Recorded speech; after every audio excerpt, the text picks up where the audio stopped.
Hey guys, welcome. It is Sunday. Welcome to the 26th day of 90 Days Live. Today, I want to talk about a woman's touch. Today, I just wanted to do a recap.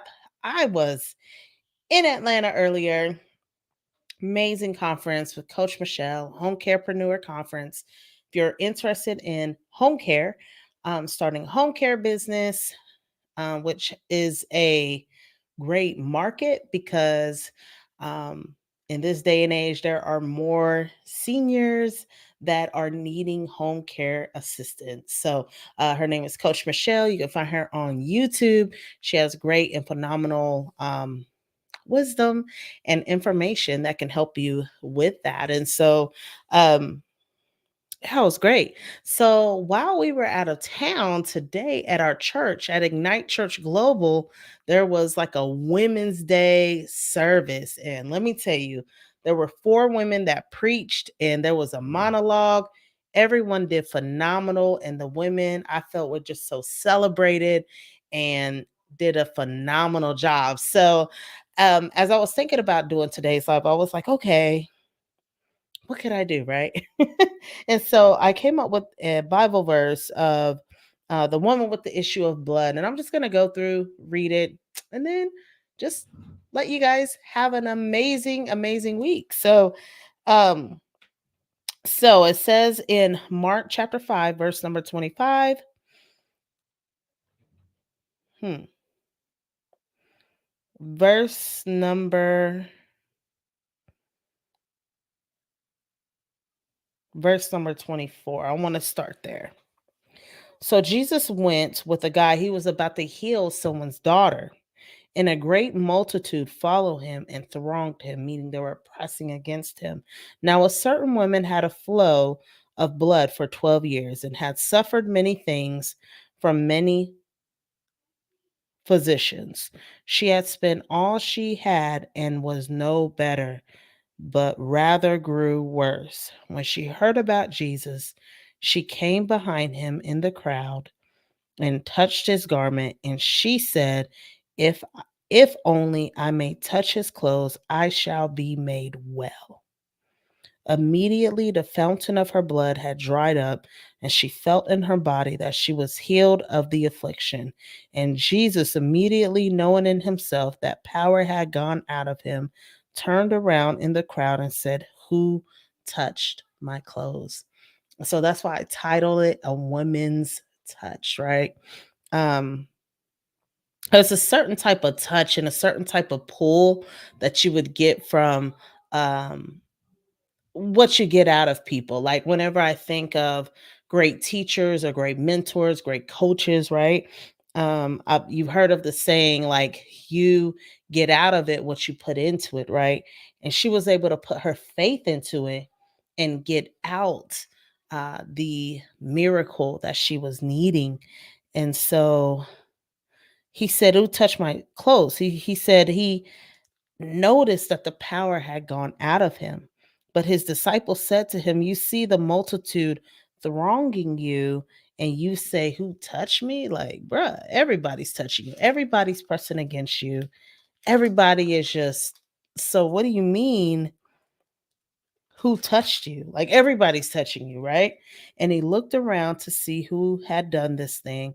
But the woman, fearing and trembling, knowing what had happened to her, came and fell down before him and told him the whole truth. And he said to her, "Daughter, your faith has made you well. Go in peace and be healed of your affliction."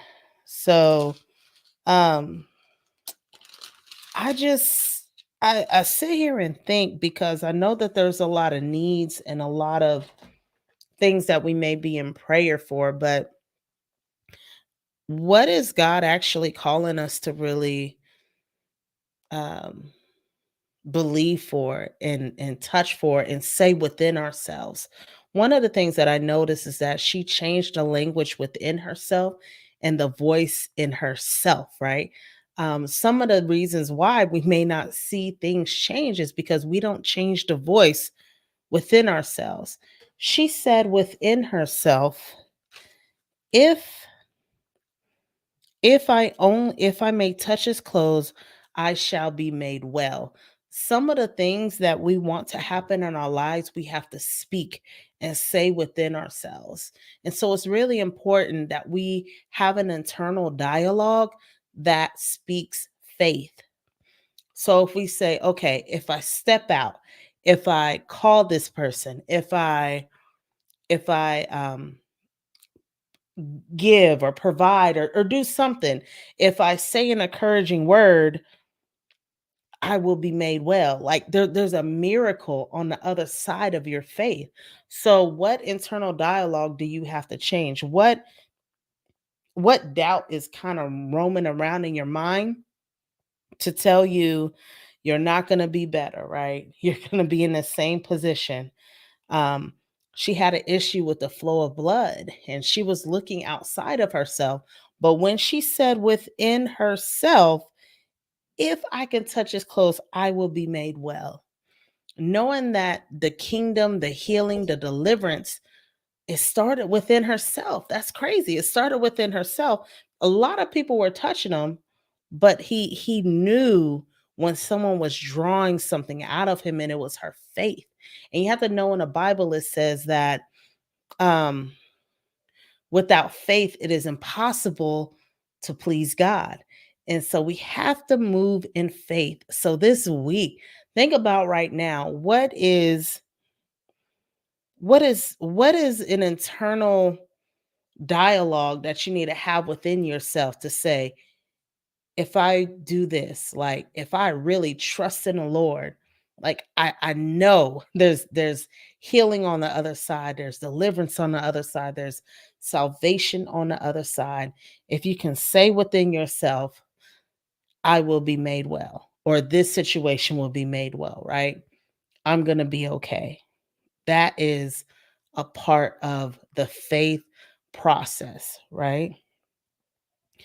And so she touched the garments, and again, knowing within himself that power had gone out of him. And so he didn't even know. It's so weird. It wasn't like it was just like intentional that people come to him and say, "Oh, can you heal me? Can you run this miracle? Can you do this?" No, he basically didn't even know, right? He knew, right? He knew, but it wasn't like an intentional thing. It was like people were touching him. There were so many people touching him, but there was one person that really like pulled from him.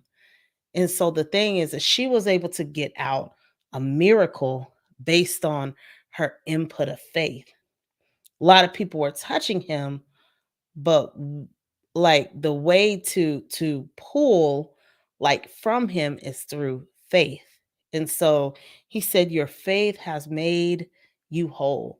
And so the thing is that our faith can make us whole. Our faith in him, knowing that through him we can be made whole. So just wanted to share that, and little bit in peace, that can encourage you, and just know that it starts from within. It starts from like what God really wants for your life. And it's okay to pull from him, right? Like cast your cares on him, for he cares for you. He wants you to be whole. Like don't think he doesn't want any otherwise, right? He wanted her to be whole. Like he wants everyone to be whole. But how many people are willing to say, put their faith in and to say, God, like, if I can only pull, like when I say this prayer, like you say it in faith and you believe that it's done, it will work, right? So, anyways, just want to share that. And y'all have an amazing, amazing night. God bless. Bye bye.